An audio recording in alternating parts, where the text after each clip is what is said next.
Hey guys, Dr. Josh McClain here at Body Rejuvenation and Rejuve Wrestling Academy. I hope you guys are ready to take your wrestling to the next level with a lot of wrestling-specific mobility work. Rejuve Wrestling Academy is where everyone's going with the wrestling emphasis on strength, nutrition, recovery, mindset, and everything else besides technique, and that is what we deliver here at Rejuve Wrestling Academy and Body Rejuvenation.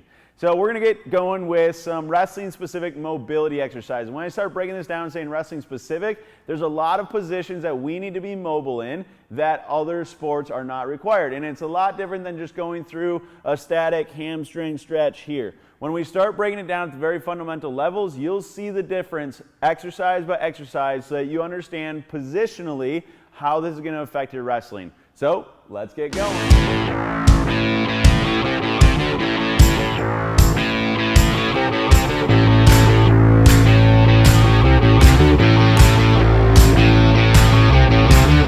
All right, so breaking this down a little bit so you guys understand the concepts of it. Wrestling-specific mobility, there's a couple key domains I want you to understand. One is contract-relax concept. And what I mean by this is that when I get out in extended type positions, I not only need to be flexible, but I also have to have the ability to be able to contract and turn things on and sink back into different positions. So a lot of what we go through is called contract-relax mobility, where when I'm elongated in a position, I'm learning how to turn on and then relax. Turn on and then relax. We do this because our muscle system physiologically is designed to protect us from getting to end ranges of motion. That's why all of a sudden you start feeling such a big stretch right away, but it's like I can go way further, but my muscles say, hey, you're a little bit in a threatened zone right now, so I'm going to protect you. And when we contract them there and then relax, we can actually go a little bit farther and then contract, relax, because I'm building up trust with my body, saying, hey, let me get to this end range. It's starting to learn that I'm safe at these end ranges, but until I build up trust, it's not going to believe me. It's going to limit everything I do because my muscles come in to protect that range.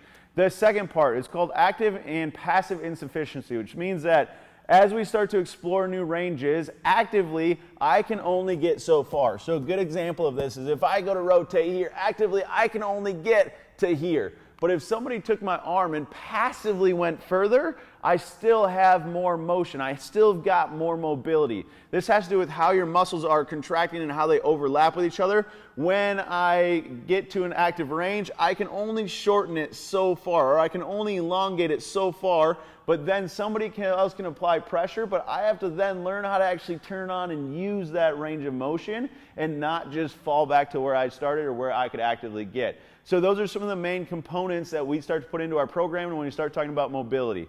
Now let's break it down specifically for wrestlers.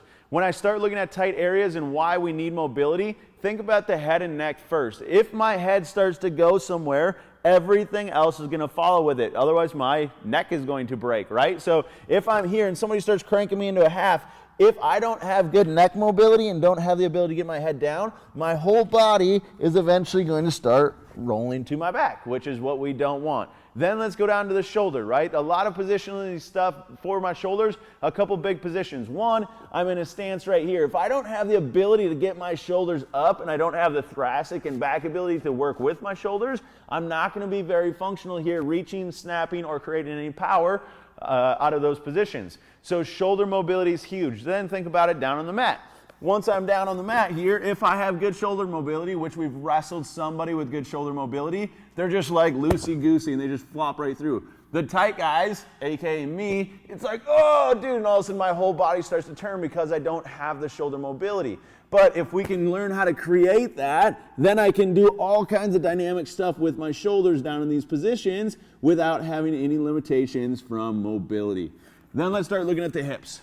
A lot of times with the hips, it goes back to defensive type positions, defending singles as somebody's picking it up, being able to not only get there mobily, but then being able to function and hop and use your back leg or drive and create pressure so you can actually defend the position and not just stretch out and be there.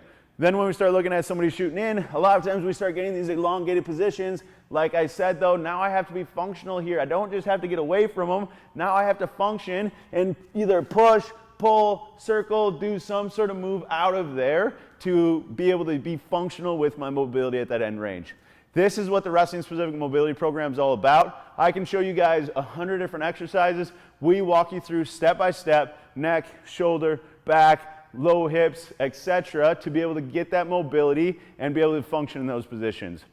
If you want some exercise ideas, check out that mobility program. It's awesome. It's going to take it to the next level for you guys.